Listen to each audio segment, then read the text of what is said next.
मेरे प्यारे मित्र नमस्कार।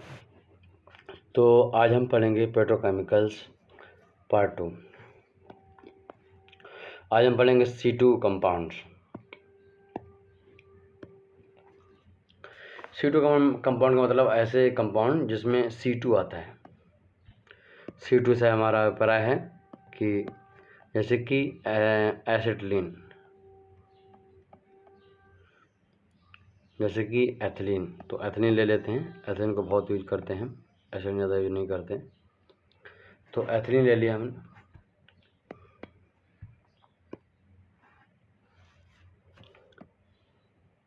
एथिलीन के बारे में आपको मालूम है कि एथिलीन का अगर हम पॉलीमराइजेशन कर दें in the presence of catalyst, क्या कर दें, पॉलीमराइजेशन कर दें।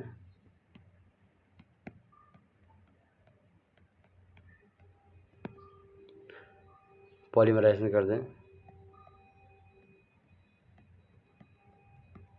कैटलिस्ट, तो मुझे पॉलीएथिलीन मिल जाएगा।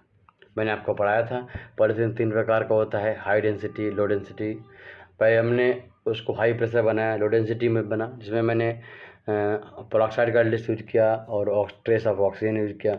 इंटरमीडिएट प्रेशर पर इंटरमीडिएट डेंसिटी वाला बना, जिसमें हमने chromium oxide, molten oxide, aluminium oxide use किया। ऐसे ही वहाँ पर हमने तीसरा यूज किया, इसमें लो प्रेशर था तो मतलब हाई डेंसिटी बना, जिसमें हमने झिंगरा नट्टा कैटलिस्ट, TiCl4 और एथिल क्लोराइड वगैरह वो सब हमने कंपाउंड यूज किए। तो पॉलीएथिलीन इस तरीके से बन गया। अगर हम इसी प्रकार से अगर हम रिएक्शन कर दें कि ऑक्सीजन से, इसकी रिएक्शन बेंजीन से, अगर बेंजीन से रिएक्शन कर दें किसकी, एथिलीन की, तो मुझे स्टायरीन बन जाता है, जैसे ब्यूना एस ब्यूनाइन बनाते हैं, है ना। तो स्टायरीन बन जाता है। इसके अलावा हम इससे एथेनॉल भी बना सकते हैं।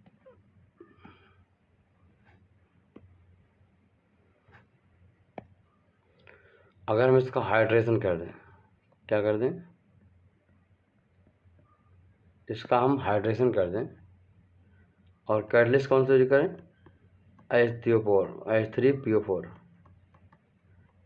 H3PO4 orthophosphoric acid. इसकी प्रेजेंस में हम क्या करें कि हाइड्रेशन कर दें इसका, तो मुझे एथेनॉल मिल जाता है।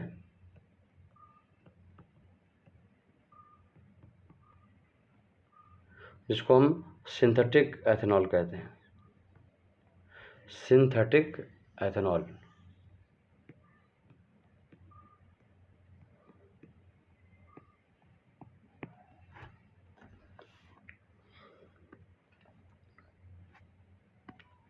इसी तरीके से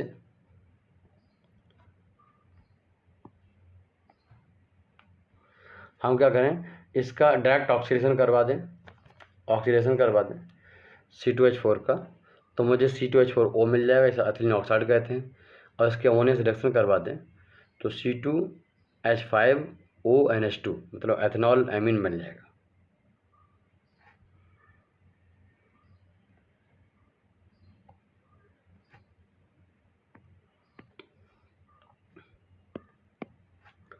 तो अगर हम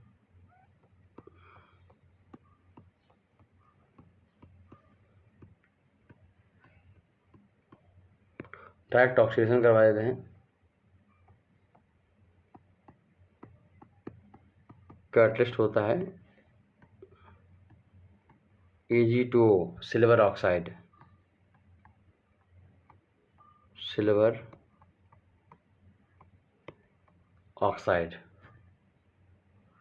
तो मुझे मिल जाता है एथिलीन ऑक्साइड C2H4O, ये बन जाता है। ठीक, एथिलीन ऑक्साइड मिल जाता है। इसे क्या बोलते हैं, इसे बोलते हैं एथिलीन ऑक्साइड। फिर अगर हम इसकी रिएक्शन करवा दें अमोनिया से,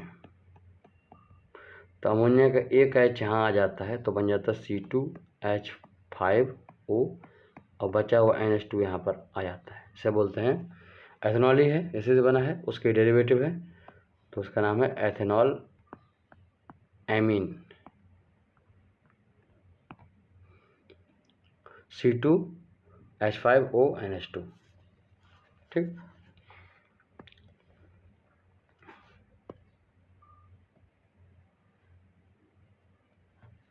एक कंपाउंड हम और बना सकते हैं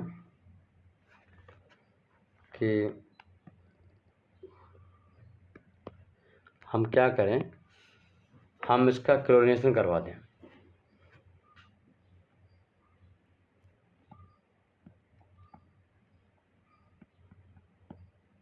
रिएक्शन विद क्लोरीन, क्लोरीन से क्या करें, रिएक्शन कर दें C2H4 की, तो हमें मिल जाएगा C2H4Cl2 मिल जाएगा।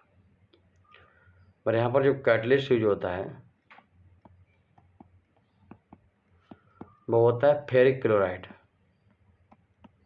फेरिक क्लोराइड मतलब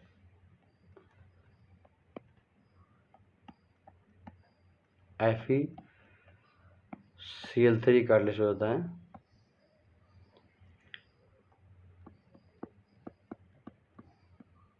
एथिलीन डाइबेंजीन वो ब्रोमाइड से रिएक्शन कर रहा हूँ, वो एथिलीन डाइब्रोमाइड यूज कर लो एज ए कैटलिस्ट, या फिर आप फेरिक क्लोराइड यूज कर लो। ठीक है, दोनों को यूज कर सकते हो। एथिलीन डाइब्रोमाइड मतलब है C2H4Br2, C2H4Br2। एग्जाम में ऐसे भी फार्मूला लिखा हो सकता है, फेरिक क्लोराइड FeCl3 या फिर एथिलीन डाइब्रोमाइड। ठीक, C2H4Br2 जब बना यूज करते हो तो बन जाता है एथिलीन डाइक्लोराइड, इसको बोलते हैं एथिलीन डाई क्लोराइड बोलते हैं। अगर हम इसको हम पायोलिसिस कर दें, क्या करें इसकी हम पायरोलिसिस कर दें, थर्मल पायोलिसिस कर दें, थर्मल पायोलिसिस कर दें, तो इससे एसिड निकल जाएगा, टूट जाएगा, एसिड निकल जाएगा। तो C2H3Cl, जिसे आप इस तरीके लिखते थे CH2C डबल बॉन्ड C,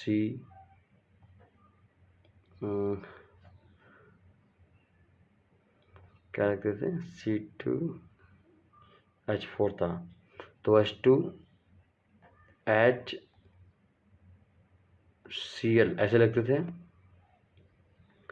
या फिर ऐसे लिखते थे, है ना। इसे क्या बोलते थे, इसे बोलते थे बाइनल क्लोराइड, बाइनल क्लोराइड यानी BC। और जब हम पेरोक्साइड कैटलिस्ट यूज करते थे यहाँ पर, और उसके बाद इसका पॉलीमराइजेशन करते थे, चाहे वो बाइनल क्लोराइड हो, बाइनल एसीटेट, हमारा PBC हो, PBA हो, है ना, वो सब हमने इसी पेरोक्साइड कैटलिस्ट से बनाए थे, आपको याद होगा। तो यहाँ से बन जाता है PBC, पॉलीमराइजेशन जब करते थे हम पेरोक्साइड कैटलिस्ट की उपस्थिति में।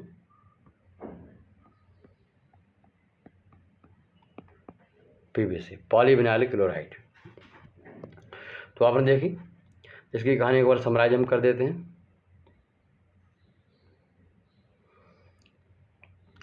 हमारे पास C2H4 है, सबसे पहले हम कैटलिस्ट हम यूज करेंगे और पॉलीमराइजेशन करके बना लेंगे पॉलीएथिलीन। रिएक्शन करने बेंजीन से बन जाएगा स्टारीन, जिसके बाद हम पॉलीस्टारीन बना सकते हैं। फिर हम इसका हाइड्रेशन करेंगे। अगर हम इसमें वाटर की रिएक्शन करवा देते हैं, वाटर ऐड कर देते हैं, तो ऐसा करने से C2H5OH बन जाएगा, सिंथेटिक एथेनॉल बन जाएगा। साथ में ही अगर हम इसकी ऑक्सीजन से रिएक्शन करवा दें, Ag2O, ध्यान रखिए इंपॉर्टेंट है, Ag2O कैटलिस्ट की प्रेजेंस में, और अमोनिया से रिएक्शन करवाएं तो बन जाए एथेनॉल अमीन। हम क्या क्लोरीनेशन करवा दें इसका, जो हम C2HCl3 बनाते हैं मेरे प्यारे मित्रों, उसके लिए हमें पहले इस क्लोरीन रिएक्शन करवानी पड़ती है। क्लोरीन रिएक्शन करवाने के लिए हम या तो फेरिक क्लोराइड यूज करते हैं या फिर हम एथिलीन डाइब्रोमाइड यूज करते हैं, तो बन जाता है C2H4Cl2। फिर बाद में हम उसका पायलिसिस कर देते हैं, HCl निकल जाता है, बन जाता है CH3Cl, और CH3Cl को हम क्या बोलते हैं, वाइनिल क्लोराइड, राइट। तो ये था आज का lecture, this is the CH3Cl, CH3Cl। Okay, फिर मिलते हैं, नमस्कार।